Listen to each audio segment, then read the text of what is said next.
Senhoras e senhores, nós vamos começar hoje a nossa entrevista com Antônio Masquieto, que é diretor executivo do Instituto Brasileiro do Cobre, falando para a Enciclopédia Hospitalar Brasileira, o IPHOSP, sobre esta solução nova, revolucionária, de um dos metais mais antigos que a humanidade conhece, que é o cobre.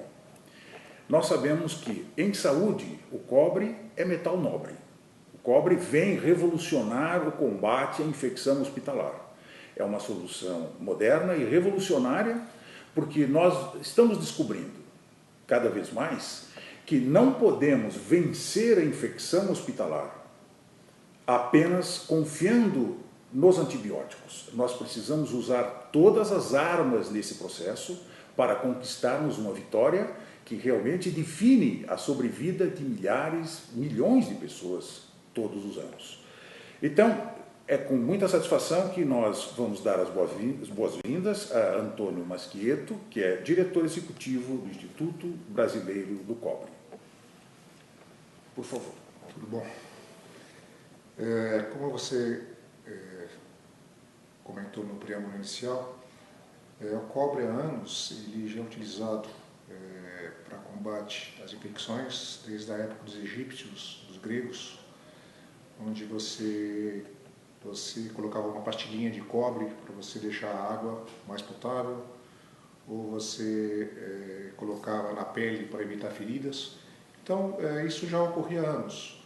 O que ocorreu agora, mais recentemente, a questão de uns 5 anos, a nossa associação a nível internacional queria validar isso através de um protocolo científico.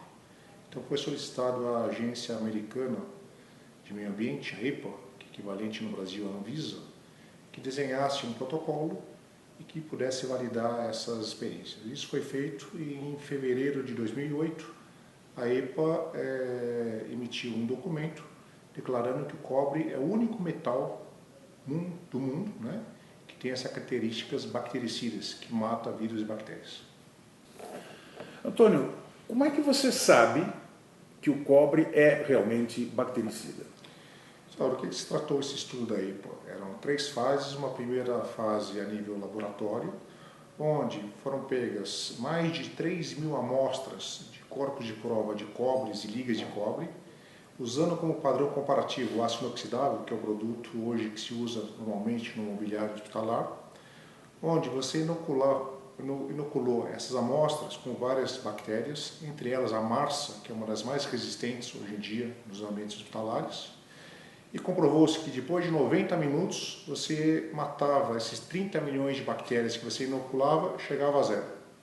Isso para todas as ligas, tanto a temperatura de 20 graus como a temperatura de 30, 40 graus. Okay? Então essa fase foi uma fase de laboratório. Aí ninguém sabia como seria o comportamento disso a nível hospitalar, dentro do próprio ambiente hospitalar. Então a fase 2 do projeto foi escolher alguns hospitais no mundo, foram 4 hospitais nos Estados Unidos, 2 na Carolina do Sul, o Memorial Center de Nova York, que é o Hospital do Câncer, hospitais na Alemanha, hospitais na Inglaterra, onde colocaram cobre, ligas de cobre dentro de salas de UTI e comprovaram que obtiveram o mesmo resultado. Após 90 minutos, o nível de bactérias reduzia a zero. Né? É importante colocar que quando nós falamos com cobre e ligas de cobre, nós estamos falando sobre superfícies secas, ou seja, são superfícies cobertas com lâminas de cobre. Né? Então, se eu tenho, por exemplo, uma mesa, eu não preciso ter uma estrutura da mesa inteirinha em cobre. Na realidade, é só onde a gente coloca a mão. É importante também salientar isso, né? Que a transmissão das bactérias ou a infecção ocorre pelas mãos. 90% da transmissão das bactérias ocorre pela mão. Portanto, nós estamos falando de superfície de contato, onde a gente possa colocar a mão. Então, numa cadeira, onde eu coloco na cadeira, na cama, no braço da cama, no computador, pode ser no mouse ou no teclado, quer dizer, onde você tem o contato com a mão, você procura colocar uma superfície de cobre ou liga de cobre que você leva essas bactérias, essa quantidade, né, que teria de vírus e bactérias a praticamente zero. Então, a utilização no hospital, ela vai prevenir a transmissão porque ela cobre superfícies de contato e as pessoas que colocam as mãos nessas superfícies não recebem as bactérias porque elas não estariam... Não teriam. Não Exatamente. presentes, né? Foi feita uma estatística, foi feita uma pesquisa dentro do hospital, onde eram os locais onde você tem maior nível de contaminação. E dentro do mobiliário, o mobiliário não é cama. Então, justamente são os braços, as peseiras. Então, quando você vai visitar um doente, normalmente você põe a mão na grade da cama. Esse é o lugar mais contaminado. Então, se você consegue colocar essa grade de cama com uma superfície de cobre, você está evitando a proliferação e a prospecção de bactérias. E a gente viu nas pesquisas americanas e europeias que o vírus pode ficar por períodos imensos ali, quer dizer, meses até, sobreviver. Né? E mesmo o processo de limpeza não equaciona o problema, porque não se trata de uma mera limpeza aparente, se trata de uma presença do vírus que sobrevive ali naquela superfície. O que ocorre é essa solução, né, é uma opção a mais que você tem no combate às bactérias, né, à infecção. Nós não estamos dizendo para você substituir mobiliário, colocar mobiliário de cobre e esquecer de todos os procedimentos que você adota normalmente. Quer dizer, é um vetor a mais, é um procedimento a mais que ajuda uma série de procedimentos que acaba ajudando a evitar essa proliferação. Né? Se você lavasse a mão 100%, de repente você não seria nada disso.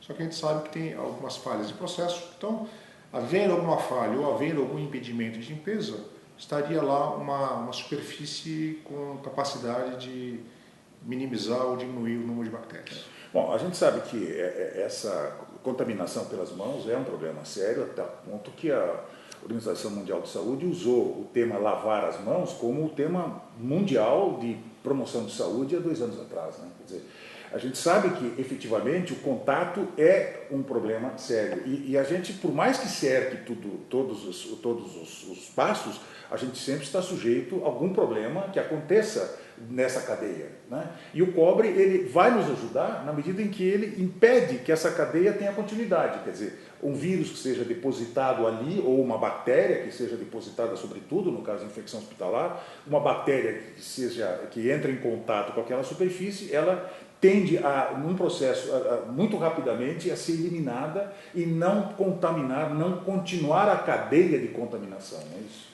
Isso é importante. Inclusive, os ciclos de limpeza, né? Você normalmente você faz uma limpeza 2 vezes ao dia. Então, se você faz uma limpeza às 8 horas da manhã e outra às 5 horas da tarde, nesse interim, se alguma pessoa está contaminada e segura, né? Coloca a mão numa superfície, automaticamente você já tem uma superfície contaminada. Então, você estaria evitando esse tipo de coisa, né? E o importante também a comentar um pouco com relação à falsa impressão de limpeza, né? Às vezes você pode ter uma superfície, uma maçaneta, que ela esteja brilhante. Então, do ponto de vista visual, ela está brilhante, só que bacteriologicamente ela está totalmente contaminada, né? No caso de cobre, o que acontece? O cobre ele oxida, porque essa propriedade só é válida quando você tem uma superfície do metal sem nenhuma cobertura. Quer dizer, você não pode colocar uma camada de verniz, porque se você colocar uma camada de verniz, fica o verniz em contato com a bactéria e não a chapa, né? Então vai haver uma certa oxidação, então você pode ter aquela cor leitosa, um pouco escura, que você fala, puxa, isso daqui está sujo, está engraxado. Sim, está sujo do ponto de vista ocular, visual. Do ponto de vista bactericida, está totalmente isento, porque em 90 minutos você tem todas as bactérias mortas.